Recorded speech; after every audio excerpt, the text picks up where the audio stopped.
মুকুটমণি অধিকারী তার সঙ্গে একবার কথা বলবো। আর সকাল থেকে দেখা যাচ্ছে রয়েছেন নিরাপত্তা নিয়ে বা ভোটের দিন যেমন বিজেপির তরফ থেকে একাধিক অভিযোগ রয়েছিল, আজকে সমস্ত বিষয়টি দেখে কতটা আশাবাদী বা কিভাবে পুরোটাকে ভাবছেন বা দেখছেন? বিজেপির তরফ থেকে কি অভিযোগ ছিল বলুন। নির্বাচনের দিন একাধিক অভিযোগ করা হয়েছিল তৃণমূলের বিরুদ্ধে বিজেপির তরফ থেকে। আপনি বলুন যে বাইরের স্টেট থেকে বিভিন্ন জায়গা থেকে বজরং দলের গেরুয়া জঙ্গিরা ঢুকেছিল, তারা শান্তিপুরে আস্তানা গেড়েছিল, কিছু মানুষকে ভাগানো হয়েছে, কিছু মানুষ সন্ত্রাসের বাতাবরণ তৈরি করেছে।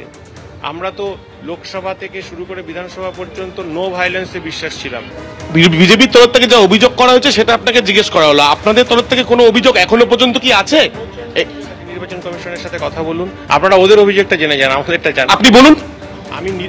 আমি ভোটিং এর দিন থেকে মুহুর্মুহু, আপনারা সবাই ছিলেন আমার সাথে, আমি মুহুর্মুহু অভিযোগ জানিয়েছি।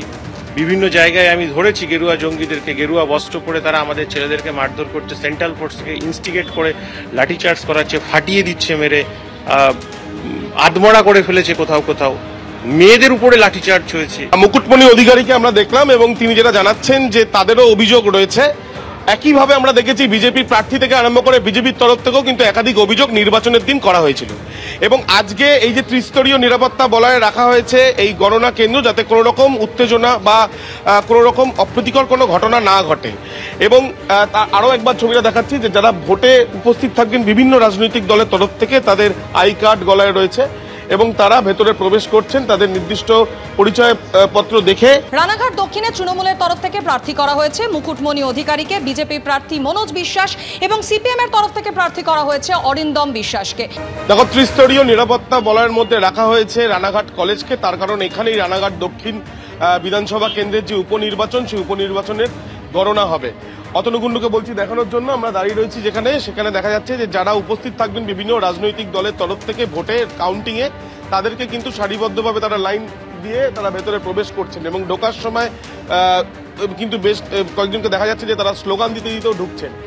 বাইরে দেখা যাচ্ছে র্যাব এবং তার সঙ্গে পুলিশ, এবং গেটের সামনে সেখানেও পুলিশ রয়েছে। কিন্তু যেখানে এই স্ট্রং রুমগুলো রয়েছে সেখান থেকে ইভিএম নিয়ে এসে নির্বাচন কমিশনের তরফ থেকে সেগুলোকে যে কাউন্টিং স্টেশনগুলোতে নিয়ে আসা হবে, সেখানে প্রায় 307টি মোট ইভিএম রয়েছে, 28টি টেবিলে গণনা হবে এবং 3টি ঘরে এই গণনার কাজ চলবে।